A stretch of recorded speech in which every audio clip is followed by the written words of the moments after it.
This video was brought to you by Lenovo Legion and Intel. Drones, patrols.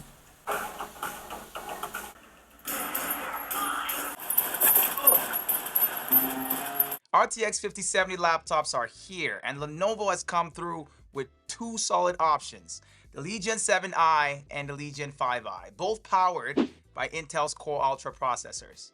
They also feature NVIDIA's latest DLSS 4 transformer architecture with multi-frame generation, a feature that's exclusive and hardware locked to 50 series GPUs. While there's a few differences between the two of them, none actually impact core performance since both can be configured with the same CPU and GPU options. The Legion 5i does come in at a more affordable price point, but that's mostly due to differences in build materials and hardware features. Still, those differences matter, especially if you're trying to figure out which one is the better fit for your needs. The Legion 7i and 5i are both powered by Intel's new Core Ultra processors, and there's more going on here than just faster speeds. One of the biggest changes is the addition of a dedicated NPU designed specifically for AI workloads. This allows the system to offload certain AI-powered tasks from the CPU as well as the GPU, freeing up resources and improving overall performance. In real-world use case, that means smoother gameplay, more stable frame pacing during streams, and even performance gains in apps that use AI acceleration. The architecture also brings improvements in power efficiency and thermal control, making the laptop more responsive under load without generating too much heat. The biggest leap in the 5070 and the 50 series lineup in general is in AI-powered performance, thanks to DLSS 4 and multi-frame generation. DLSS itself is not new, but version 4 introduces a more advanced model built on something called a vision transformer architecture, similar to the kind used in AI systems like ChatGPT and Gemini AI. On laptops like the Legion 7i and 5i, DLSS 4 can generate up to 3 additional frames for every traditionally rendered one. That means much higher frame rates without needing significantly more GPU power. This is perfect for getting smoother gameplay performance with clear and sharp visuals without having to crank up system demands all the way to the top. Now, DLSS has also been known to introduce input latency, but that's where the improved Reflex 2 also steps in. It's been designed to bring latency down as much as possible, and with the upcoming frame warp feature, latency reduction is expected to improve even further. Although we'll have to wait and see how that one plays out. Another notable upgrade is improved ray tracing, once again powered by AI. It's also worth mentioning that DLSS 4 is backward compatible with older RTX GPUs, giving them access to around 90% of its AI-powered features. Here's a catch though. The biggest feature, multi-frame generation, is hardware locked to the RTX 50 series, so that won't be available on earlier cards even with the updates. So why does all of this matter for laptop gamers in 25 in the first place? Well, it really comes down to value. With the RTX 5070, laptops like the Legion 5i and 7i can now deliver higher frame rates and smoother gameplay at a better price point than a comparable setup running last year's 4070 laptop GPU. It's the kind of upgrade that you notice immediately, especially in demanding AAA titles where stable, high-quality frame rates can make or break the experience. If you're looking to upgrade from a mid-range GPU in an older machine, either one of these new Legion models could easily be the performance boost that you've been waiting for. Both of these laptops feature a relatively lightweight build and slim form factor, with the 7i being just a bit slimmer than the 5i, but it still weighs a slight bit more. The Legion 7i comes exclusively in a sleek glacier white finish with a premium aluminum body. It's also thinner and lighter than last year's model, which is always a plus for portability in gaming laptops. The Legion 5i, on the other hand, only comes in an Eclipse Black and has a simple and compact design. It's available in either aluminum or plastic depending on the configuration, and like the 7i, it's lighter than the previous generation, and in fact, slightly lighter than the 7i itself. They also come with RGB True Strike keyboards optimized for gaming and 5 megapixel webcams built into the top bezels. Now, as for I/O ports, on the 7i, you get 2 USB Type-C ports, one with Thunderbolt 4 and both with power delivery. You also get 2 USB Type-A's, an HDMI 2.1 ports, audio jack, and an SD card reader. The Legion 5i includes most of the same, but with a few differences. It doesn't include an SD card reader for one, and one of its USB Type-C ports does not have power delivery capability. It does include an extra USB Type-A port and an Ethernet jack, which the 7i does not have. Now, while the port layouts are similar, the 7i definitely leans more towards creative workflows, while the 5i offers more traditional connectivity options. Both devices also come with the latest in Wi-Fi and Bluetooth technology for seamless wireless connectivity. The 7i I've got here is running on an Intel Core Ultra 9 processor, while the 5i is running on an Intel Core Ultra 7 processor. That said, both models can be configured with either model. When it comes to RAM, they both offer similar options, but the 7i has a slight edge with a faster 32GB option. As for storage, both models use 2242 style M.2 SSDs, which are also upgradable. Both the Legion 7i and 5i now feature Lenovo's new PureSight OLED displays, which, to be honest, are a major upgrade from last year's LCD-only displays. OLED brings deeper blacks, higher contrast, more true-to-life colors, and an overall better viewing experience. On top of that, you get incredibly fast response times, which makes a real difference when you're gaming or working with fast-moving content. OLED also uses less power than traditional LCDs, which helps in improving battery efficiency. The Legion 7i comes with a 16-inch display at a 1600p maximum resolution and a 16:10 aspect ratio that's great for both gaming and productivity. The Legion 5i, on the other hand, is slightly smaller at 15 inches, but it keeps the same resolution and aspect ratio, so you're not losing out much on clarity. The 7i gives you the option of either 240Hz or 165Hz, while the 5i is only limited to 165Hz, which, to be fair, is still more than enough for smooth gameplay and browsing in general. Both displays support variable refresh rates, are G-Sync compatible, and include Dolby Vision for enhanced HDR playback.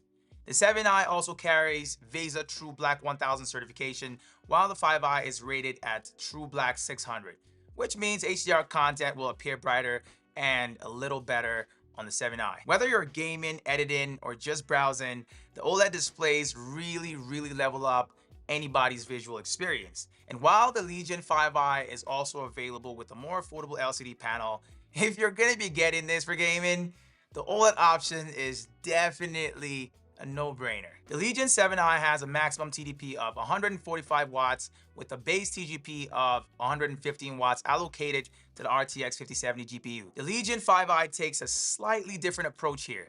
The OLED model tops out at 135 watts, while the LCD version can go even higher with a 160 watt max TDP. Both laptops come with the new Legion Space software. Legion Space offers a clean layout with quick access to the most important features for gamers like library management, system settings, and performance modes tuning. You can also switch between power modes instantly at any point in time with a simple FN+Q shortcut that makes it quick and easy to adapt the system to whatever you're doing in real time. By default, the laptop runs in hybrid mode, switching between the integrated Intel GPU and the RTX 5070 to save power as needed.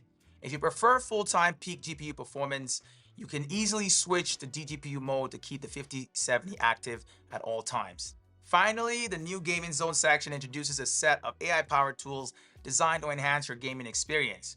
There's Game Clip Master, which automatically edits gameplay footage into short clips, Game Companion, which is a virtual assistant and offers in-game support. Both laptops also come with Lenovo's AI Engine Plus, a local AI system that intelligently optimizes performance across the entire laptop. It pretty much takes the guesswork out of tuning, so you get smoother performance without needing to go into the manual settings to tinker around. Now, to really push the hardware, I set both systems to performance mode and also enabled DGPU mode to fully utilize that 5070 GPU. I kept them plugged in throughout testing as well to ensure that they were drawing as much power as possible. The goal was to see the impact of DLSS 4 with multi-frame generation and Reflex 2, as well as how they affect gameplay performance on these laptops. In Cyberpunk, I had the graphics set to Ray Tracing Ultra and was consistently getting over 150 FPS with DLSS 4 active. Since the game is heavily dependent on GPU power, both laptops were able to put out nearly the same level of performance. When DLSS frame generation was set to 1 lower, so at 3x, AI generated frames reduced, but I was still averaging over 100 frames per second on both laptops. Setting frame gen to 2x lowered FPS output further, as expected. With frame gen turned off, the GPU stopped generating artificial frames, causing the system to only generate frames using brute force. This led to FPS numbers dropping way below 100, which was over less than half the performance I was getting with 4 times frame gen active. Keep in mind that 3x and 4x are the new options added by the new multi-frame generation and exclusive to 50 series cards. I also had reflex turned on here to help mitigate increased latency that came from multi-frame generation, and it did a decent job in keeping latency under control, well, as best as possible. I also went ahead and tried out Cyberpunk using the same settings on a 4070 laptop and was averaging numbers mostly below the 100 FPS mark, only exceeding that occasionally. Black Myth Wukong also supports DLSS 4 with multi-frame generation and full ray tracing natively. On both laptops playing on the game's high graphics preset, I was getting well above 100 frames per second, which to be honest was pretty incredible for a demanding modern AAA title like that. Trying to do the same on a laptop with a 4070 GPU yielded way different results, and FPS numbers averaged between 40 and 80 FPS throughout. Horizon Forbidden West is a perfect example of where OLED really shines. The game's vibrant environments take full advantage of both the OLED panel and HDR capabilities of these laptops. I mean, visuals looked phenomenal throughout, whether HDR was enabled or not. And when viewed side by side next to a traditional LCD, the difference was immediately noticeable. Hollow Knight showcased the strength of OLED in a different way. Its dark, moody aesthetic vibe came through beautifully with much deeper blacks and much richer contrast. Even in Apex Legends, a fast-paced competitive esports title that does not support multi-frame generation, frame rates held strong above 120 frames per second and input felt tight and accurate with reflex enabled. Disabling reflex introduced a slight delay in movements and actions, showing how much it helps reduce latency in real time. If you're concerned about burn-in, Lenovo has put in protections to extend panel lifespan on these laptops. Heat buildup across the keyboard or around the side exhaust fans often makes using the laptop or even an external mouse very uncomfortable after long periods of time. Now, with Lenovo's cold front hypercooling system used in both laptops, airflow and heat dissipation is better managed. The fans pull air in from the bottom and push it out the rear through a central hyper chamber designed to optimize cooling across all major components. Since all hot air is exhausted through the back, there's far less heat buildup around the keyboard or sides, making it much more comfortable to use for extended periods. I was able to see this in action while running Cyberpunk 2077 for over 30 minutes, and the results were pretty solid. The touchpad stayed cool and the keyboard only started warming slightly around the top center, while areas farther out from there remained noticeably cooler. As expected, the fans do ramp up under load. But honestly, even in performance mode, the noise levels were lower than I anticipated for a system under heavy stress, especially a gaming laptop. The bastards might have managed to call for transport.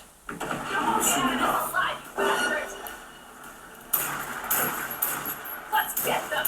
Overall, I feel like Lenovo's cold front hypercooling system feels like a solid step forward. While playing Cyberpunk 2077, I went ahead and unplugged the power adapter to see how it would affect performance. The system's maximum TDP dropped to around 50 watts, which significantly affected frame rates and latency as expected. Using DLSS 4 with multi-frame generation, the game was able to still maintain above 60 frames per second, even with the GPU drawing just around 40 watts. Once I turned off frame generation, performance dipped hard. I had to lower settings in order for the game to be playable. If you're gaming on battery, you'll want multi-frame generation enabled, and or your graphics preset sets to medium or lower for smoother performance. As for the battery life between these two, it varies depending on usage. The Legion 7i comes with an 84 watt-hour battery and supports Rapid Charge Pro, which takes it from 0 to 50% in only 30 minutes. The 5i comes with either a 60 or an 80 watt-hour battery depending on your choice, and supports super rapid charge, which is even faster in most cases. Now, fast charging is great when you're in a rush, but I definitely wouldn't leave it on all the time.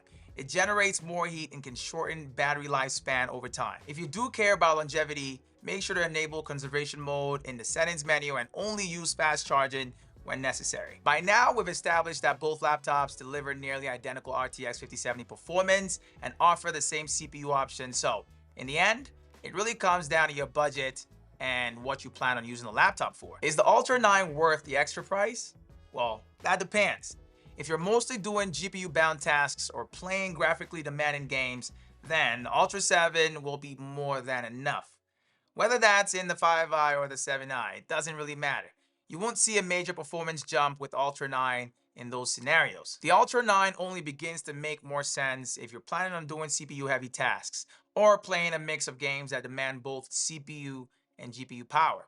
Even then, the difference isn't massive, so choose based on what matters most to you. I'd recommend the Legion 7i if you want the best performance between the two, a more premium build, or if you're doing heavier CPU-bound tasks. It's a great fit for someone in STEM, creative work, or anyone who games seriously but also needs a powerful machine for productivity like 3D rendering or simulation workloads. On the other hand, go with the Legion 5i if you're looking for strong gaming performance at a lower price and don't necessarily need the extra polish or the extra CPU headroom. It's a solid choice for someone who's getting more into gaming, maybe not in a technical field, but wants a clean, capable system that handles both games and everyday tasks with ease. Regardless of the choice, both laptops are solid, so there's really no wrong pick here. Let me know down in the comment section which one you'd go for if you did have the choice to pick one. And if you want more info on either model, make sure to go ahead and check out the links down in the description below. Thank you for watching. I'm Tommy, and I'll catch you all in my next video. Peace.